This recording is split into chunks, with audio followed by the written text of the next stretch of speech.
Welcome to another spine-chilling episode, where we dive deep into the darkest corners of human experience. Today, we're bringing you 3 absolutely terrifying elevator encounters that will make you think twice before stepping into those metal boxes we trust with our lives every single day. These aren't your typical elevator malfunctions or power outages. These are real stories from real people who found themselves trapped in situations that would haunt anyone's nightmares.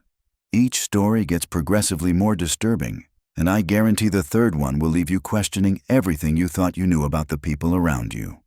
Before we begin, I want to warn you that these stories contain disturbing content that may not be suitable for all viewers. If you're easily frightened or have a fear of enclosed spaces, you might want to proceed with caution. These are true accounts that have been submitted to us, and we've taken great care to verify their authenticity.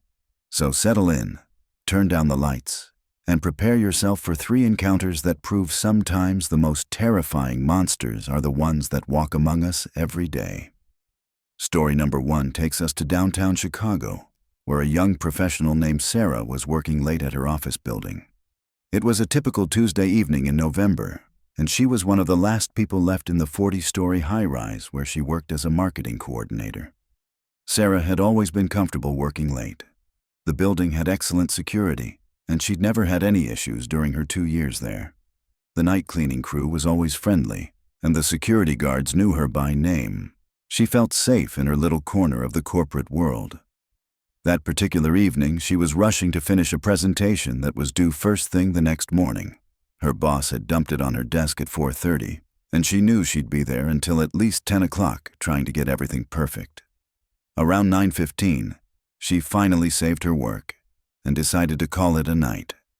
She packed up her things, turned off her computer, and headed for the elevator bank. The floor was eerily quiet, with only the hum of the ventilation system breaking the silence. She pressed the down button and waited. The building had 4 elevators, but at this time of night, only 2 were usually running. She could hear one of them making its way up to her floor, the familiar ding of each passing level echoing through the empty hallway. When the elevator arrived, the doors slid open with a soft whoosh. Inside stood a man she'd never seen before. He was tall, probably in his 50s, wearing a maintenance uniform that looked like it belonged to the building's service company. He had a tool belt around his waist and was holding what appeared to be some kind of electronic device. "Going down?" he asked with a friendly smile. Sarah nodded and stepped into the elevator. She pressed the button for the parking garage and noticed the man hadn't selected a floor. She assumed he was getting off at the same level, maybe heading to his van or truck. As the elevator began its descent, the man struck up a conversation. "Working late tonight?" he asked. "Yeah, just finishing up a project," Sarah replied, trying to be polite but not overly friendly. Something about him made her slightly uncomfortable, though she couldn't put her finger on what it was. "I've been working on the elevators in this building for about 3 weeks now," he said. "There's been some issues with the emergency systems. We're upgrading all the communication equipment." Sarah nodded, half listening as she checked her phone. She was thinking about stopping for takeout on her way home when something the man said caught her attention. "You know, it's interesting how isolated these elevator shafts are," he continued.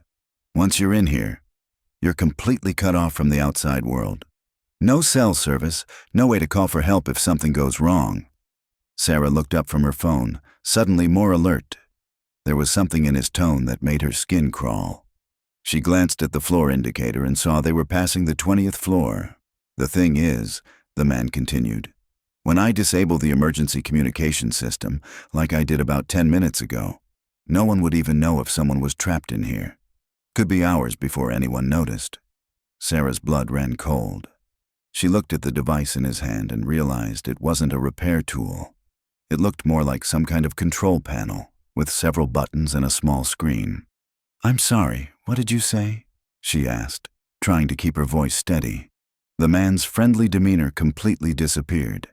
His smile vanished, and his eyes took on a cold, calculating look that made Sarah's stomach drop.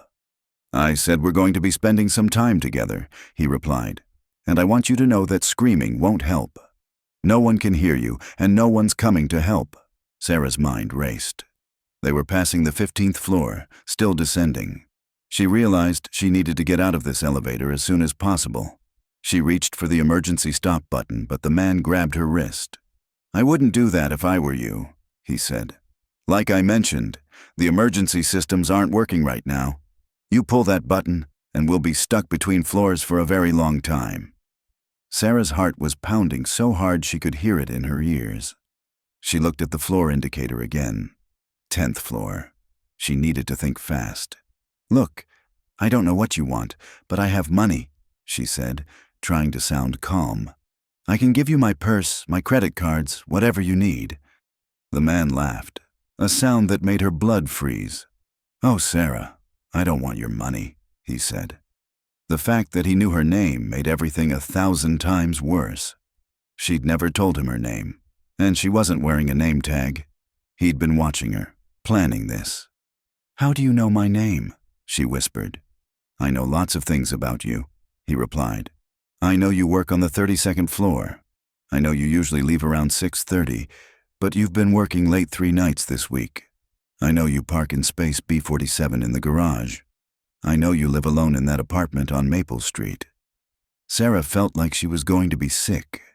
This man had been stalking her, learning her routine, waiting for the perfect opportunity. They were passing the 5th floor now. Sarah realized that if she was going to do something, it had to be now. She couldn't let this elevator reach the parking garage, where she'd be completely alone with this psychopath. As they passed the 3rd floor, Sarah made her move. She lunged for the button panel and slammed her hand on the button for the 2nd floor. The man tried to stop her, but she was quicker. The elevator jolted to a stop, and the doors began to open. Sarah didn't wait for them to open completely. She squeezed through the gap and ran into the hallway, screaming for help. Behind her, she could hear the man cursing and fumbling with his device. She ran toward the stairwell, hoping to find someone, anyone, who could help her. The 2nd floor housed a 24-hour urgent care clinic, and Sarah had never been more grateful for anything in her life. She burst through the clinic doors, screaming about a man in the elevator who had tried to attack her. The staff immediately called security and the police. When the officers arrived, they found the elevator empty. The man had vanished, leaving behind only his fake maintenance uniform and the device he'd been carrying. The police investigation revealed that the man had been impersonating a maintenance worker for weeks, using stolen credentials to access the building after hours. He'd been targeting women who worked late, studying their routines, and planning his attacks. The device he'd left behind was indeed capable of disabling the elevator's emergency communication system. If Sarah hadn't acted when she did, she would have been trapped in that elevator with a predator who had been planning her assault for weeks. The man was never caught, despite an extensive investigation. Security footage showed him leaving the building through a service exit, but he seemed to know exactly where the cameras were and how to avoid them. Sarah quit her job the following week. She couldn't bring herself to enter another elevator for months, and even now, years later, she always checks to make sure she recognizes anyone who gets on an elevator with her. The truly terrifying part of Sarah's story is how much planning and preparation went into this attack. This wasn't a random crime of opportunity. This was a calculated predator who had been studying his victim for weeks, learning her habits and preparing to strike when she was most vulnerable. But Sarah's story, as frightening as it is just the beginning. Our second story takes us to a luxury apartment building in Manhattan, where a young couple discovered that sometimes the most dangerous person in an elevator is someone you think you can trust. David and Lisa had been dating for about 8 months when they decided to move in together. They found a beautiful one-bedroom apartment on the Upper East Side, in a building that was known for its excellent security and well-maintained facilities. The building was home to mostly young professionals and a few older residents who had lived there for decades. It was the kind of place where people knew each other by sight, where the doorman remembered your name and where you felt safe walking alone at night. David worked in finance, and Lisa was a nurse at a nearby hospital. They both had demanding jobs, but they loved their new life together in the city. The apartment was on the 18th floor, and they'd grown accustomed to the daily elevator rides with their neighbors. One of those neighbors was a man named Robert, who lived on the 22nd floor. He was in his early 60s, well-dressed, and always polite. He'd lived in the building for over 15 years and seemed to know everyone. He was the kind of neighbor who would hold the elevator door for you, who would ask about your day, and who always had a friendly word for everyone. Robert had taken a particular interest in David and Lisa since they'd moved in. He'd complimented them on being such a nice young couple, and he'd even invited them to join him for coffee sometime. They'd always politely declined, but they appreciated his friendliness. On the night everything changed, Lisa was coming home from a particularly difficult shift at the hospital. She'd been working for 12 hours straight, dealing with one emergency after another. She was exhausted, emotionally drained, and looking forward to nothing more than a hot shower and falling asleep in David's arms. She entered the building around 11:30, greeted the night doorman, and headed for the elevator. As she waited, she heard footsteps approaching from behind. "Long day?" came a familiar voice. Lisa turned to see Robert approaching, carrying what looked like a small toolbox. He was wearing casual clothes instead of his usual business attire, and he looked like he'd been doing some kind of maintenance work. "Very long," Lisa replied with a tired smile. "I'm just glad to be home." "I can imagine," Robert said as the elevator arrived. "The work you do at the hospital must be incredibly demanding." They stepped into the elevator together, and Lisa pressed the button for the 18th floor. Robert didn't press any buttons, which struck her as odd since he lived on the 22nd floor. "Aren't you going up to 22? Lisa asked. "Actually, I need to stop by the maintenance room in the basement first," Robert explained. "I've been helping the super with some electrical issues. One of the benefits of being retired is having time to help out around the building." Lisa nodded, though something about his explanation felt off. She'd never known Robert to be involved in building maintenance, and she'd certainly never seen him carrying tools before. As the elevator descended past the lobby toward the basement, Lisa began to feel uneasy. The basement level was restricted access, and she'd never been down there before. She wasn't even sure tenants were allowed in that area. "You know, I should probably just go up to my apartment," she said, reaching for the button panel.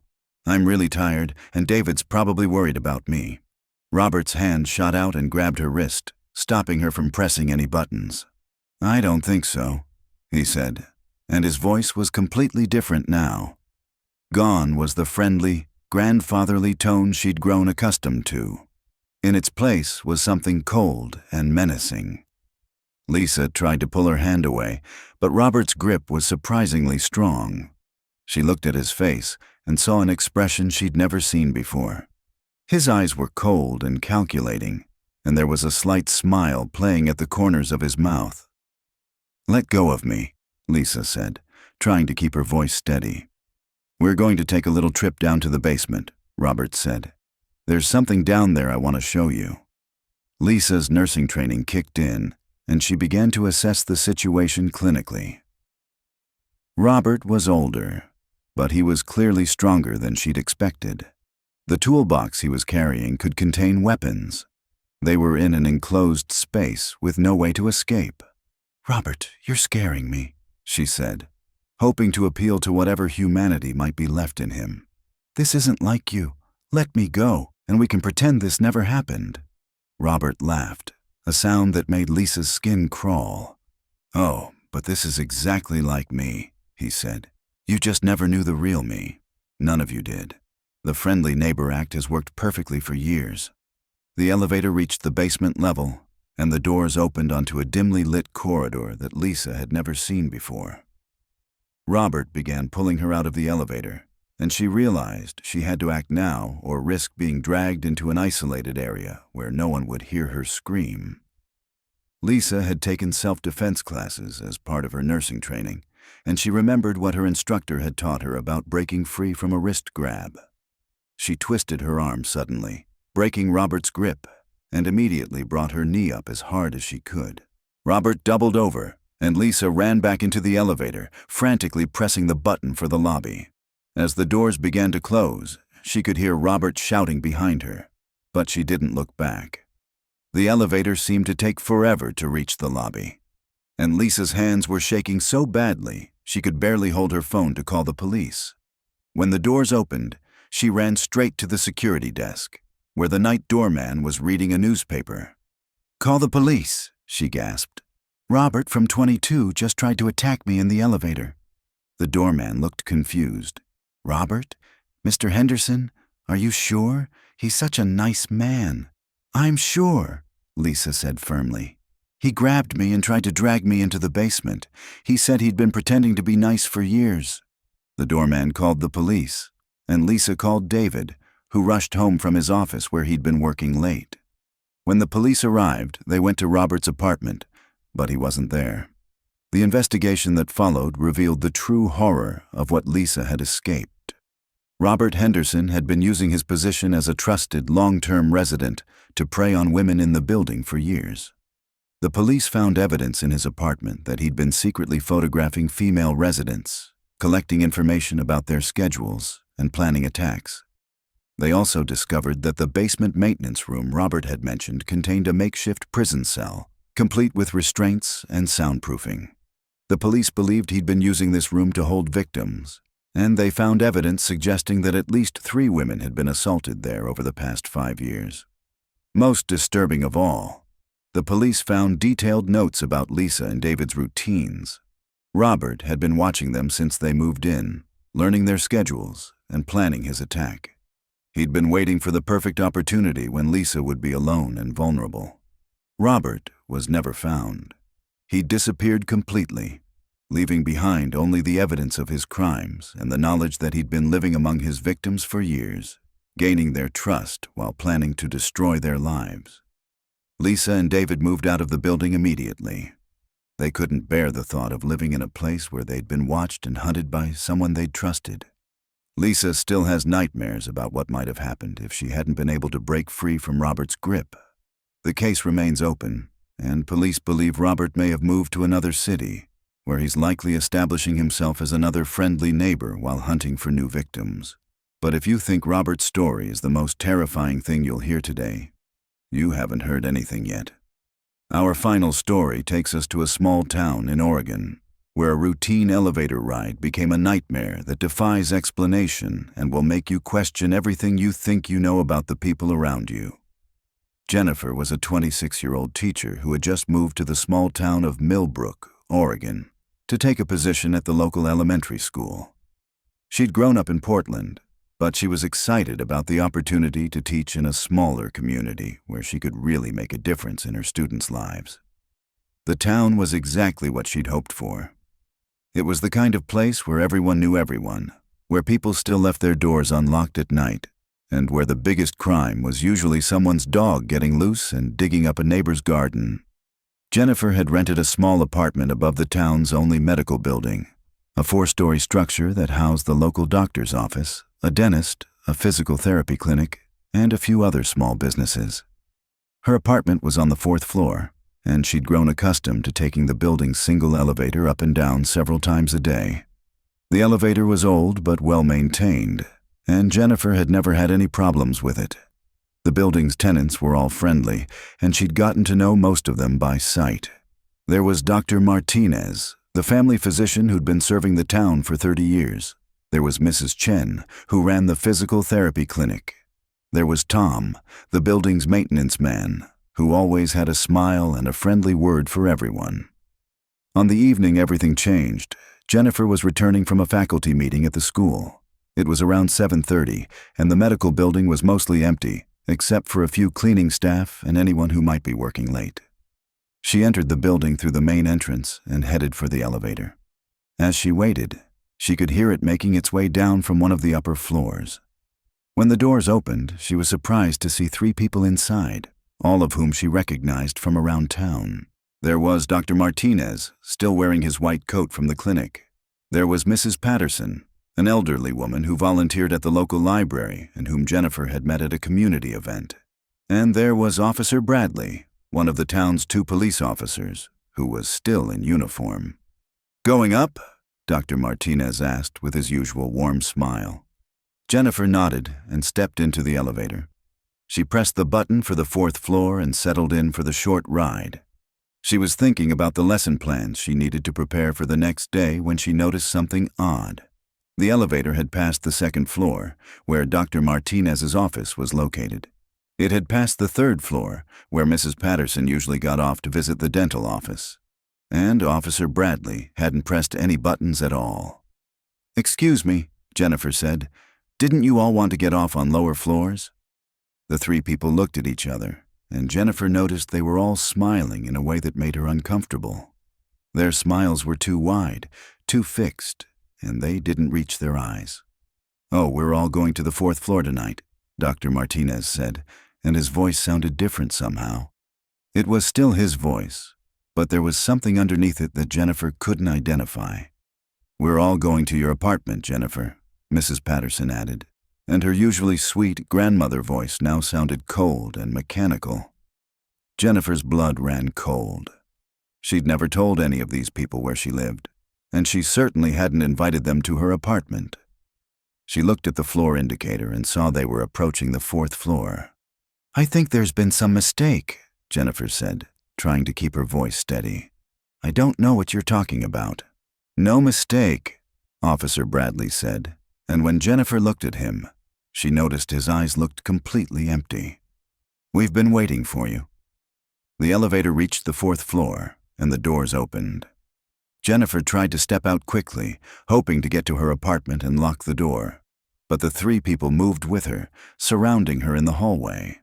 "We need to talk," Dr. Martinez said, and Jennifer noticed that all 3 of them were moving in perfect synchronization, like they were being controlled by the same mind. "About what?" Jennifer asked, backing toward her apartment door. "About your role in the community," Mrs. Patterson said. "About what's expected of you." Jennifer reached her apartment door and fumbled for her keys, but Officer Bradley stepped forward and took them from her hands. "You won't be needing these," he said, and his voice sounded like it was coming from very far away. "What do you want from me?" Jennifer asked, and she was surprised to hear how calm her voice sounded despite the terror she was feeling. "We want you to understand," Dr. Martinez said, "that this town takes care of its own, and sometimes that means making sacrifices." "What kind of sacrifices?" Jennifer whispered. The 3 people looked at each other again, and their smiles grew even wider. "The kind that keeps our town safe," Mrs. Patterson said. "The kind that keeps our secrets." Jennifer realized she was in more danger than she'd ever been in her life. These weren't the friendly neighbors she'd thought she knew. There was something fundamentally wrong with them, something that made her skin crawl and her instincts scream at her to run. "I don't understand," she said, still trying to reach some part of their humanity. "We're neighbors. We're friends." "Friends," Officer Bradley repeated, and he laughed, a sound that made Jennifer want to cover her ears. "Yes, we're going to be very good friends." Jennifer made a decision. She turned and ran for the stairwell, hoping to make it to the ground floor and out of the building. But as she reached the stairwell door, she heard footsteps behind her, and she realized all 3 of them were following her. She ran down the stairs as fast as she could, but she could hear them behind her, moving with that same synchronized precision. When she reached the ground floor, she burst through the exit door and ran into the street, screaming for help. But the street was empty. In a town where people usually sat on their porches in the evening, where children played in the yards until dark, there was no one to be seen. Every house was dark. Every window was closed, and Jennifer realized with growing horror that the entire town felt wrong. She ran to her car, which was parked across the street, and drove straight to the state police barracks in the next town over. When she told her story to the officers there, they looked at her like she was having some kind of breakdown. "Ma'am, are you saying that Dr. Martinez, Mrs. Patterson, and Officer Bradley threatened you?" the desk sergeant asked. "Yes," Jennifer said. "There's something wrong with them. They were acting like they weren't human." The state police agreed to send an officer back to Millbrook with Jennifer to investigate. But when they arrived at the medical building, it was empty. Dr. Martinez, Mrs. Patterson, and Officer Bradley were nowhere to be found. Even more disturbing, when the state police officer tried to contact the local police department, he discovered that there was no Officer Bradley on the force. There never had been. The police chief had never heard of him. The investigation that followed revealed something that made Jennifer's blood run cold. Dr. Martinez had died in a car accident 3 years earlier. Mrs. Patterson had passed away from cancer 2 years ago, and there was no record of anyone named Bradley ever working for the local police department. Jennifer had been trapped in an elevator with 3 people who shouldn't have existed. The state police couldn't explain what had happened. There was no evidence of foul play, no indication that anyone had been impersonating the deceased individuals, and no way to account for Jennifer's experience. Jennifer never returned to Millbrook. She broke her teaching contract and moved back to Portland, where she still lives today. She's never spoken publicly about what happened in that elevator, except to investigators and to us. The medical building in Millbrook still stands, and the elevator still runs. But Jennifer's replacement, the new teacher who took over her class, reported that sometimes, late at night, she can hear the elevator moving between floors, even when the building is supposed to be empty. And sometimes, people in the town report seeing Dr. Martinez, Mrs. Patterson, and Officer Bradley walking the streets at night. Always together, always smiling, always looking for someone new to welcome to their community. The truth is, we may never know what really happened in that elevator. Was it a case of mistaken identity? Were Jennifer's memories altered by trauma, or was it something far more sinister, something that defies our understanding of what's possible? What we do know is that Jennifer's experience changed her forever. She still can't use elevators without having panic attacks. She still has nightmares about those 3 smiling faces. And she still wonders if what she experienced was real, or if her mind created the whole thing as a way to cope with some other trauma. But the most terrifying part of Jennifer's story isn't what happened in that elevator. It's the question it raises about the people around us every day. How well do we really know our neighbors? How well do we really know anyone?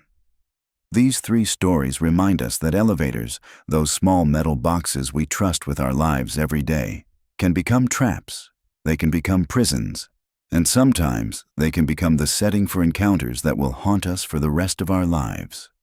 The next time you step into an elevator, take a moment to really look at the people around you. Are they who they claim to be? Are their smiles genuine? And most importantly, do you have an escape plan if something goes wrong? Because as these 3 stories prove, sometimes the most dangerous place you can be is trapped in a small space with someone who means you harm. And sometimes, the most terrifying monsters are the ones that look just like ordinary people, sweet dreams, and remember to always trust your instincts. They might just save your life. But these 3 stories are just the beginning. What I'm about to tell you next will shatter everything you thought you knew about elevator safety, and it comes from someone who spent 20 years maintaining these very systems. Before we continue, I need to share something with you that the elevator industry doesn't want you to know. There are over 18 million elevator rides taken every day in the United States alone. That's 18 million opportunities for something to go terribly wrong. And while the industry wants you to believe that elevators are safer than cars, they don't tell you about the incidents that never make it into official reports. I received this next account from a man I'll call Marcus, who worked as an elevator technician for 2 decades before retiring early after what he describes as the incident that made me realize some things are better left broken.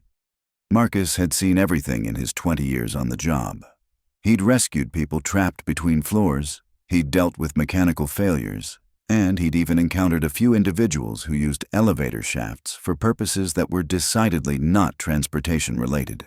But nothing in his experience had prepared him for what he discovered in the Hartwell office complex in downtown Seattle.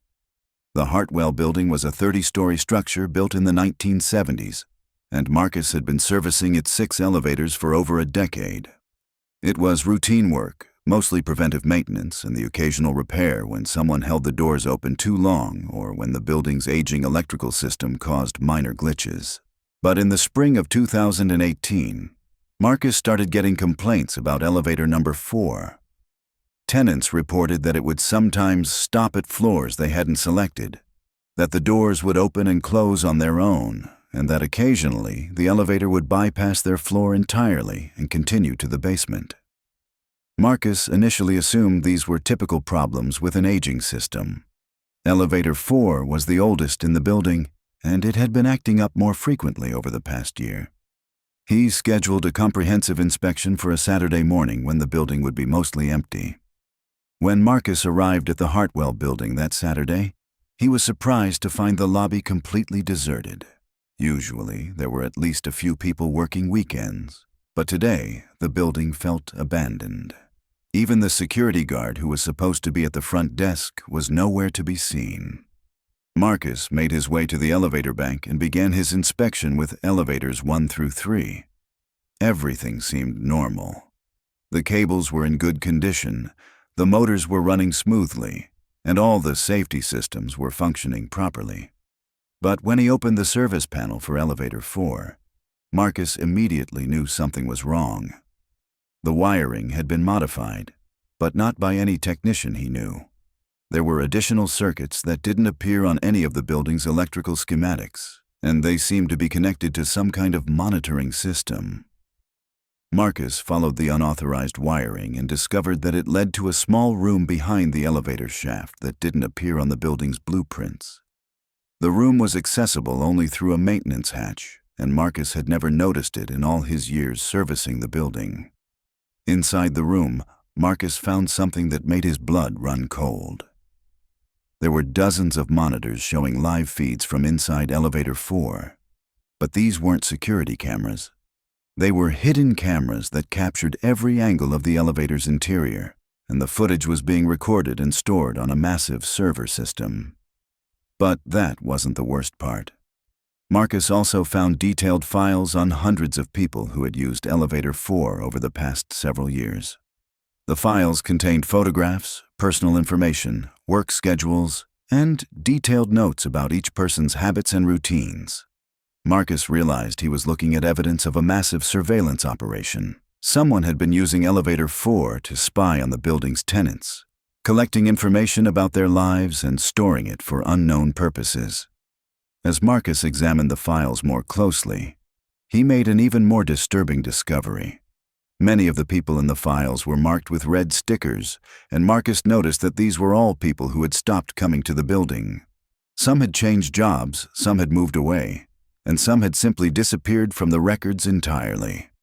Marcus was about to call the police when he heard the elevator 4 begin to move. According to the building's logs, the elevator should have been locked down for maintenance, but someone was operating it remotely. Marcus watched on the monitors as the elevator descended to the basement level, a floor that was supposed to be used only for storage and mechanical equipment. The doors opened, and Marcus saw something that made him question everything he thought he knew about the building. The basement level wasn't what it appeared to be.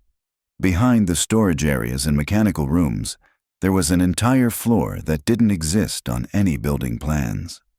These stories serve as a chilling reminder that ordinary moments can turn sinister, whether facing a predator in the shadows, a neighbor with dark intentions, or inexplicable forces. Elevators can become claustrophobic traps with no escape. Next time you step into an elevator, trust your instincts and stay alert.